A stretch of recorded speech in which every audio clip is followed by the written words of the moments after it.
Hello viewers! On today's news, against a backdrop of rising tension in the South China Sea between Beijing and Manila, the leaders of Japan, the Philippines, and the United States have forged an unprecedented level of cooperation to counter China.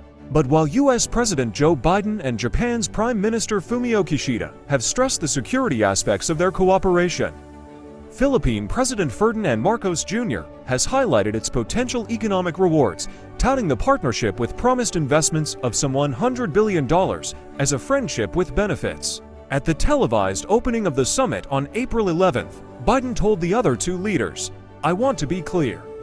The United States' defense commitments to Japan and the Philippines are ironclad. Any attack on Philippine aircraft, vessels, or armed forces in the South China Sea will invoke our mutual defense treaty." Only afterwards did Biden discuss how the U.S. government would help the Philippines develop key economic areas, such as its semiconductor supply chain and telecommunications and critical infrastructure, including ports, railways, and agriculture. In Manila, though, the Presidential Communications Office downplayed the security aspect of the concluded summit, which had expressed serious concerns about the People's Republic of China's PRC dangerous and aggressive behavior in the South China Sea. Instead, its news releases dwelt on US and Japan's expressions of a strong commitment of support for the economic prosperity of the Philippines. Financial analysts told Al Jazeera that while Washington has intertwined its promised economic development with Manila's security commitments, Manila had chosen to highlight the economic gains to mask a sobering reality that the country could be dragged into a military conflict with China. Besides, if he focused on the security angle, he might piss off China, added the managing director of e-management for business and marketing services and retired chief market strategist of the Philippines' largest bank. BDO Reveles argues that Marcos Jr., like previous presidents, is keen to turn the country into a manufacturing and logistics hub.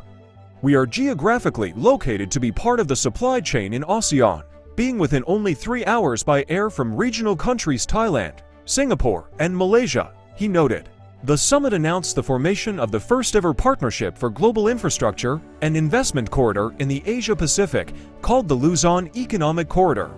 It will connect Manila to 3 sprawling areas in the country's biggest island, Luzon, which can host manufacturers and other large business ventures, the U.S.'s former Subic Naval Base, the former Clark Air Base, and Batangas Province. Reveles noted that U.S. semiconductor manufacturers were looking to diversify their locations, and the young workforce made the Philippines a viable alternative.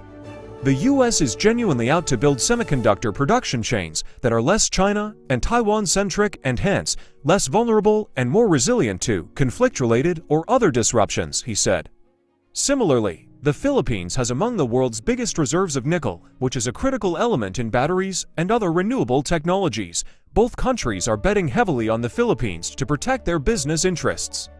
Amid rising regional tensions over the disputed South China Sea, a key international shipping route, keeping the freedom of navigation will continue to allow the ease of trade not just in our region, but globally, said Ron Acoba, the chief investment strategist and co-founder of Trading Edge, a third-party research provider for local banks and brokerage firms. Thanks for watching, and please subscribe to our YouTube channel.